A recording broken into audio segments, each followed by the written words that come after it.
اللہ کو دل دے دیں، دل میں سکون ملے گا، چین ملے گا۔ درود پاک ایسی ایک تسبیح بشک پڑھیں، زیادہ پڑھیں سبحان اللہ، اور ایک تسبیح ایسی ہو جس میں مدینے والے کے احسانات کا استحضار، آج سے پڑھ کے دیکھیں تو صحیح، آج رات ایک تسبیح تو ایسی پڑھ کے دیکھیں، پر پڑھیں میرے مشورے سے۔ وہ کیسے؟ مجھے دیکھیے ذرا، ایک تسبیح ایسی ہو جس میں مدینے والے کے احسانات کا پورا احساس ہو، اماں کا احسان، استاد کا احسان، فلاں محسن کا احسان، اس نے مجھے ڈوبتے سے بچایا اس کا احسان، اس نے مجھے آگ سے بچایا اس نے احسان، بلڈنگ میں آگ لگ گئی تھی اس نے مجھے محفوظ طریقے سے نکال دیا اس کا احسان، سب کے احسان، لیکن جو میرے مدینے والے کا احسان ہے وہ کسی کا نہیں ہے۔ ایک درود پاک اس احسان کے جذبے کے ساتھ پڑھیں، اور پھر اگلا احسان،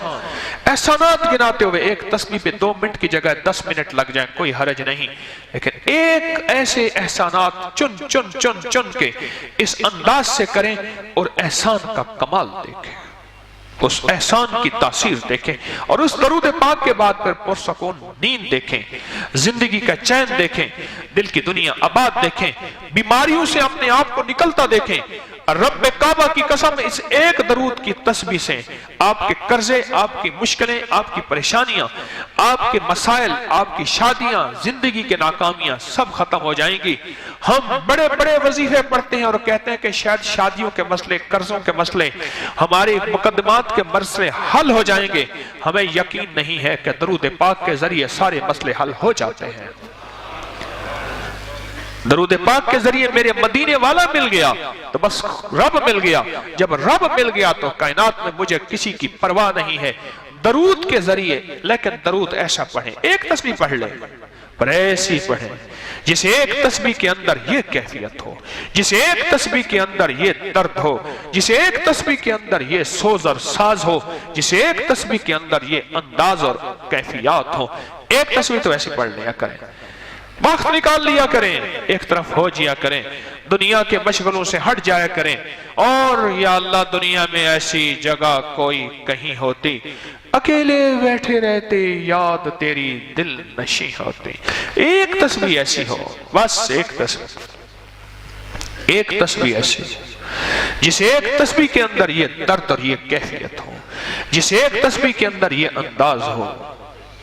کہ میرے سارے احسانات ایک طرف، میرے آقا مدینے والے کا احسان میں نہیں بھلا سکتا، اس احسان کے اندر بس میری زندگی قربان،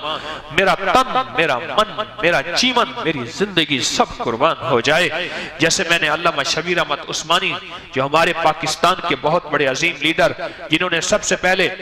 پاکستان کا پرچم لہرایا، جنہوں نے قائد اعظم کا جنازہ پڑھا، وہ کہنے لگے ہم حج پہ گئے، اور حج کے لیے جب گئے تو وہاں پہلے لوگ حج کے دنوں میں اپنے گھر خالی کر دیتے تھے مسافروں مہمانوں کے ٹھہرانے کے لیے، غربت عمومی تھی، پھر اس سے سال کا خرچہ نکل آتا تھا۔ ایک گھر کے ایک پورے پورشن میں ہمارا قافلہ رہا، گھر کے اندر غربت تھی، ہم اس گھر میں کھانے پینے کو دیتے رہتے تھے، اچھا خاصا راشن لے کے، تو کہنے لگے کہ ہم اس کو دیتے تھے۔ ہم نے انہیں کہا کہ اپنے بچے ہمارے پاس بھیج دیں، ہمارے برے صغیر میں بڑے بڑے یونیورسٹیاں، جامعات ہیں، بڑے بڑے، ہم ان کو پڑھائیں گے، ان کو تربیت دیں گے، پڑھا کے پھر بھیج دیں گے، ان کو روٹی بھی دیں گے، لباس بھی دیں گے، ان کو نظام کھانے کا، جوتا، ہر چیز دیں گے۔ بڑے خوش ہوئے۔ آخری وقت میں ہم آخری سلام پڑھنے کے لیے جب آئے، الوداعی سلام آقا کے روضہ اطہر پہ ہم جانے لگے، تو بچہ پوچھتا تھا آپ کے وہاں، آپ کے ملک میں پھل ہوں گے، پانی ہوگا، فلاں چیز ہوگی، کہ لگا ہاں ہو گئے، پوچھتے پوچھتے آخر روضہ اطہر کی طرف انگلی کر کے کہنے لگا یہ ہوگا۔